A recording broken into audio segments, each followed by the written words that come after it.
Hello, welcome to Humanities and Global Culture. I'm your instructor, Carol Stewart. Since I'm teaching this class, this will probably not come as a surprise to you, but I love the humanities. I love everything they do. I love everything they mean to us. I love the way they can change our lives, the way they can help us understand the experience of other people in other times and places. They're amazing. I could go on and on and on and on. Obviously, I'm ridiculously passionate and excited about the humanities. Now, in this class, ideally, I will be able to translate some of my enthusiasm into something that you can find interesting and compelling. Obviously, I make no promises. But I feel reasonably confident that you'll leave this class having learned something new, but maybe something about the world of the arts and global culture that really has some meaning for you that you can get excited about too, that touched or engaged you in some way, that make you think, man, those humanities, they're okay. So let's get going. In this presentation, I'm going to give you some of the concepts and language and questions that we're going to be relying on and returning to all through this semester.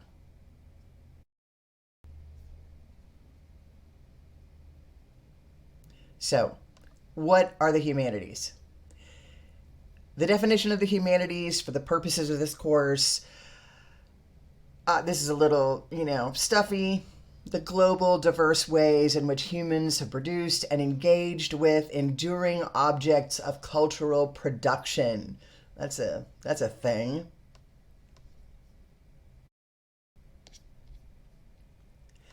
Okay, but to put that in real language, when we talk about the humanities, we're talking about expressions of human culture that are created by human beings, right? We're talking about things that are driven by the creative urge of people. These people, these artists, these philosophers are driven to create something essential that communicates their experience of being human, right? Their experience of the human condition. And then we, as human beings, are equally driven to engage with those things and ideas that they've created, right? We've done that for tens of thousands of years throughout recorded human history.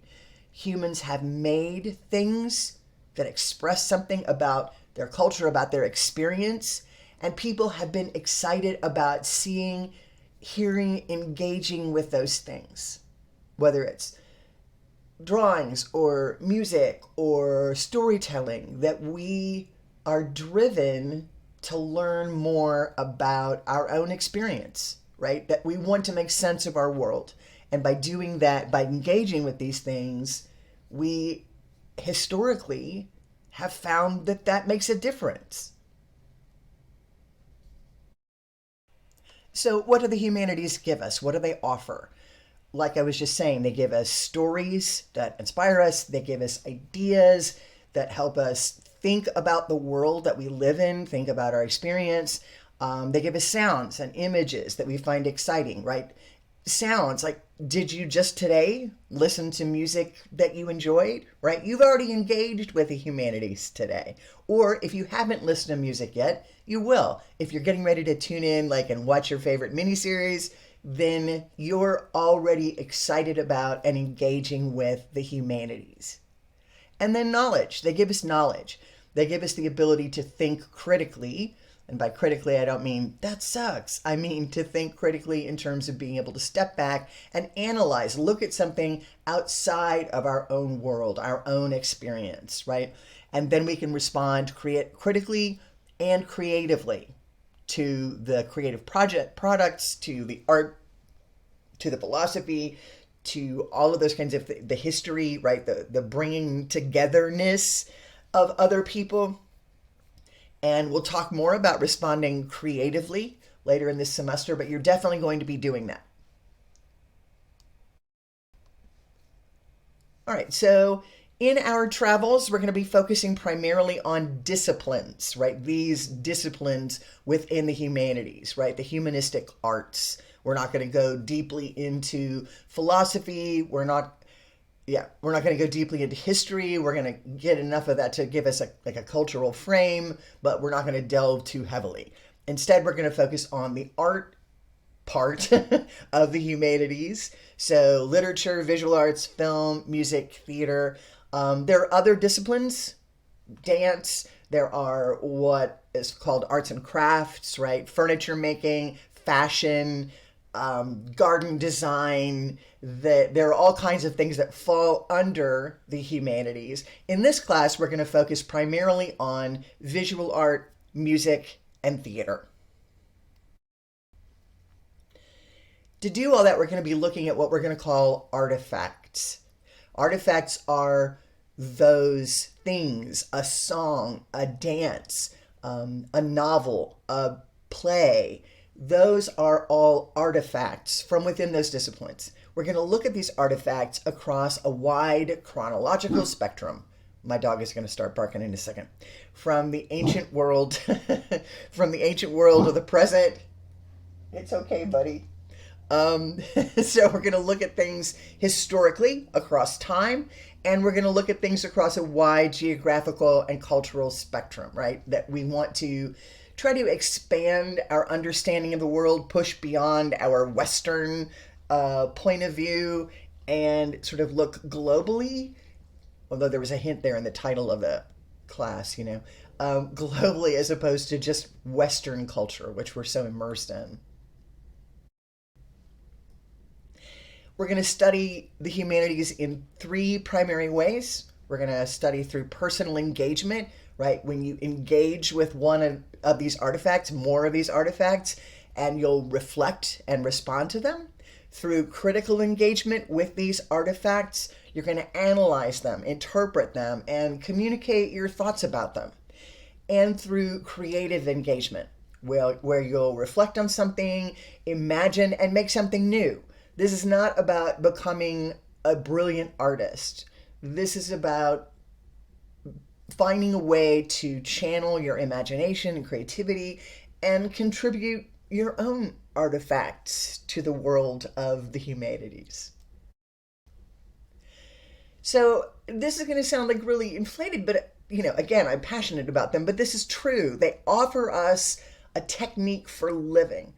Anyone can access the humanities in some way, right? And again, if you think back to music that you listen to, how do you find them inspiring? Does it make you go to the gym? Get you going once you go to the gym? Do you use it because you've just been utterly heartbroken or devastated and you want to wallow in your pain, right? And so you listen to the saddest songs right? Those are part of a technique for living, right? It helps you invest more in the moment. So they can entertain us. My guess is you find most of your music, movies you see, right, that those are entertaining. They bring joy and excitement, right? If you get a ticket to Coachella, right, like here. But they help us consider fundamental questions about the meaning of life, right? About our human existence. What does it mean to be alive in this place and time? How are we connected across time to the experience of other people? It helps us learn about the nature of suffering and why we suffer. And then it also helps us learn about death, I know this is pretty heavy for a gen ed class, but how do we face our own death? How do we make sure that our life has been fulfilled, right? That we've made as much of it as we possibly can out of every precious moment. And so we have an understanding that death waits for us all. And the humanities can help us look at that and manage, right? Those feelings, those ideas about that are obviously very frightening. So ultimately, they show us how to do more with our lives. They expand what we know. They expand what we experience. They expand what we can even consider about our lives. So they provide us with material for critical thought, right, for analysis, and for aesthetic pleasure. So what are aesthetics? We're going to come back and look at this question in more detail later, but here's some basic ideas. Focused at this point on the idea of beauty. right? Aesthetics raise the question, what is beauty? What do we find beautiful? And it can be easy to answer that question in a really simplistic way, but we're going to go deeper. So the response to that question can be culturally subjective, right? Think people in one place and time may find things beautiful that you in this place and time do not. Beauty it has a close connection to our feelings of pleasure, right? If you see a beautiful thing, a beautiful object, whether it's a piece of art or beauty out in the natural world, which is separate from the humanities, but for right now we'll include that. If you see something beautiful, right, and then there's a feeling of pleasure, right? That feels good to see beauty, to take in something that's beautiful. And the beauty is linked to that bigger question of what makes life good, what makes life worth living. So we're going to go, what's an artifact, right? I mentioned that before. These art products. I hate that phrase, but it's okay, whatever. What's an artifact? So let's look at some examples. Like I said, visual art, music, theater. So if we take that, we keep that in mind. The Mona Lisa, definitely an artifact, right? A famous artifact, recognizable. Even if you've never been to an art museum, you have probably seen this image. You may not know who painted it. You may not know when they painted it. You may not care about those things, right? An artifact exists whether you care about it or not. That this is an artifact. Is this one? And if so, what kind of artifact? Is it this image that is like the cover of the video game Zelda Breath of the Wild? It's you could say this is a beautiful image, especially if you like to play video games. Is that the artifact? Is the animation within the game, right, which is really beautiful? Is that what is the artifact? Or is it the actual game and the way that you engage in creating a narrative within the game, right? It gives you prompts and do this, but it's you making that world in that moment. Is that what the artifact is? So how do we how do we determine what counts as an artifact? And then once we identify it, how do we go about analyzing it? All right, this next slide, this is not going to work in this film. So we're just going to talk about it. I'm going to stop the recording for a second. You're going to go and then watch this video independently. So let's break this down using this music video of the song Freedom by Jon Batiste. This is a really good first artifact for analysis because we can look at several different disciplines. We can look at music, performance, dance, but also other things, fashion, the cultural feel of a neighborhood, right? Other expressions of New Orleans culture, and then also Batiste's personal style. Okay, so there's going to be a link there so you can go and look at it, and then you can jump back in once you've seen it. So what is here for us in this video to find? What is here? Are these elements, are these ideas representative of the humanities? And if so, how do we know that? So we talked about disciplines. We've talked about using artifacts to raise questions. So, like with Zelda, when we ask what kind of artifact is this, first and foremost, it's a music video, right? What else can we find? Like I said, fashion, the architecture of its neighborhood. Jon Batiste sings and writes in a particular musical style, within a larger genre, right? Within a larger type of music. We can look at this as a film, right? He's telling a story about himself. And I mean, in a way, it's storytelling. This is sort of a love letter to his home in New Orleans, right? It really celebrates New Orleans culture. Are the lyrics literature? Do we think of lyrics as a kind of poetry? Are they philosophy, right? In this particular song, maybe the lyrics are philosophy, right? He talks about freedom, right? And the freedom to dance and be yourself. I mean, that's not a bad philosophy, right? Is it about dance, right? There's several styles of dance in this video. Is it about history, right? The history of New Orleans culture. You get this little glimpse of the Mardi Gras culture, right? And the Zulu tribe, the young women standing there right in the woods in their costumes. That is a huge part of New Orleans culture. So that puts us a little bit in a historical perspective. And then, what about that car? Is the car an artifact, right? Design, color, I don't know. What do you think?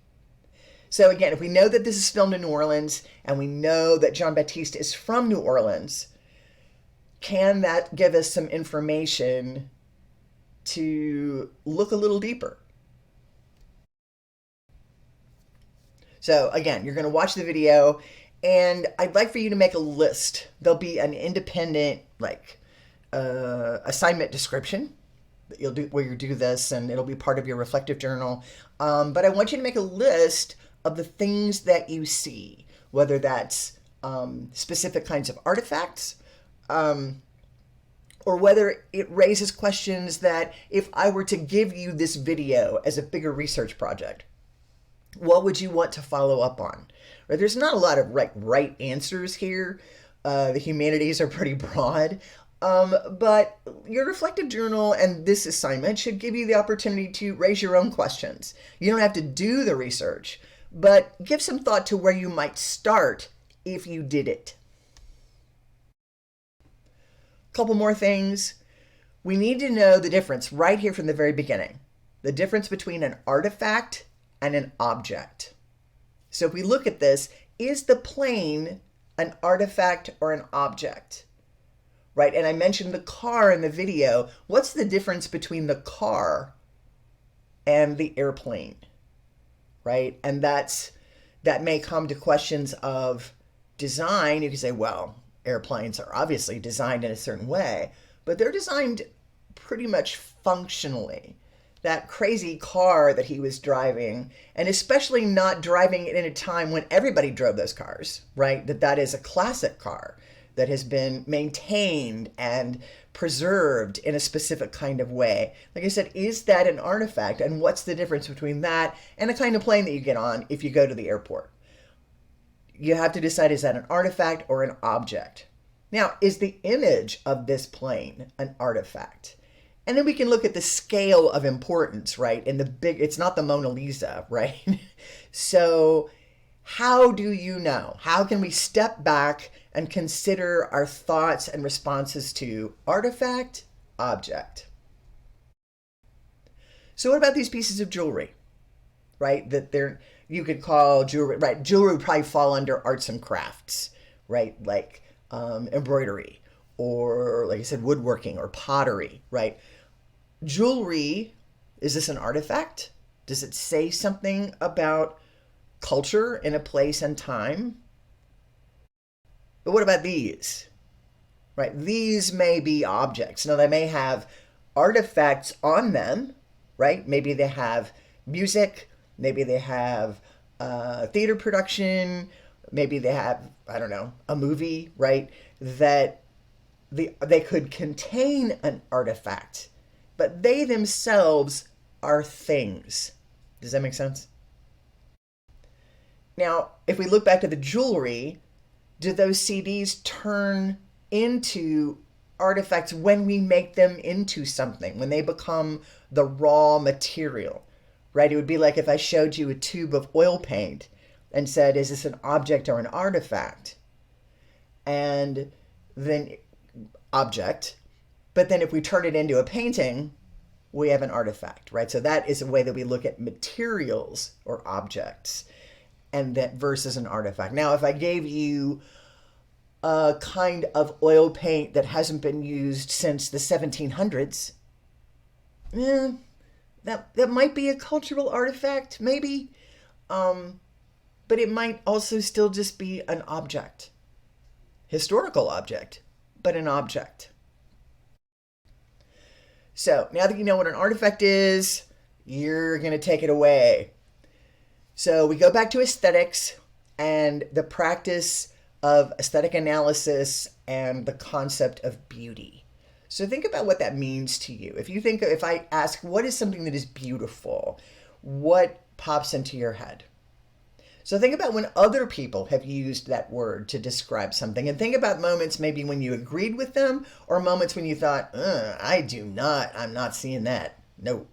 And then in that moment when you disagree with them, hopefully you don't say, that's a horrible idea. That's so beautiful. Maybe you do. Do you step back and try to see that thing, whatever it is, how they see it?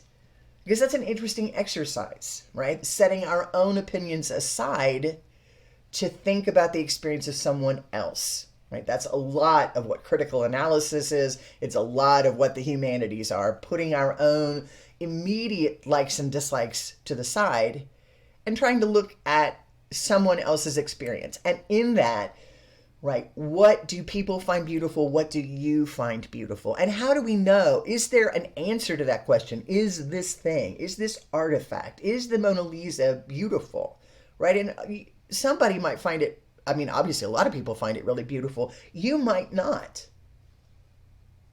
And that's okay. So for your first assignment in this part of the module, I'd like for you to identify an artifact of beauty. So now that's different, right? You need to be able to look at an artifact again, or listen to, right? It can be a song, it can be a film, it can be a poem, right? I'd like for you to find an artifact that you find to be beautiful, right? It needs to be an artifact. It needs to not be something from the natural world, right? So you can't bring in a picture of a sunset and say, well, a sunset is beautiful, right? That's something that's in the natural world. Natural world artifacts are, again, things that people make to express something about their experience of the world. So again, a song, an image, poem, something that someone has made. So while we might find, our mom or our children or your partner or your home, well, let's leave that aside. Your people in your life, right? That those are beautiful to you. Those are things that haven't been expressly made in the world, right? No one has said, I'm going to set out to make something beautiful. A person has not said to say, yeah, I'm going to make something beautiful, and you end up with your mom. Your mom can be beautiful and not be an artifact. Don't tell your mom she's an artifact. I think that conversation would go poorly. So you're looking for a beautiful artifact, an object, an idea. So you're going to make your choice. You're going to go to the discussion board, which is going to have even more detail than I'm going into here. You're going to post your image, a picture of the beautiful thing. Let's say you have a beautiful vase, or there's a painting in your home that you find beautiful. Obviously, take a picture of those things. And then you might give us a link to a music video or a poem or something. Give us an image or a link. And I'll talk more about what you need to do to put that in the body of your post in the discussion board and not as an attachment. We'll get into that in a minute. Well, we'll get into that in the module. Well, I'll put it everywhere, right? How to embed an image in the body of your post, not as an attachment. Anyway, you'll put that up there and then explain your criteria. Explain what it is about this that you find beautiful. See if you can break that thought down. If you can move beyond your immediate, right, this thing makes me feel good because it's beautiful. What specifics pull that response from you, right? What are the characteristics that you're using to define beauty in terms of this particular artifact? So make a note about your choice. And my dog is moving around again. Make a note about your choice, the reasons you've made that choice, And not only will you post that on the discussion board, but this will be the first entry for your reflective journal for this module. All right, that's this first introductory video. I promise the other ones will not be so long. All right, see you on the discussion boards.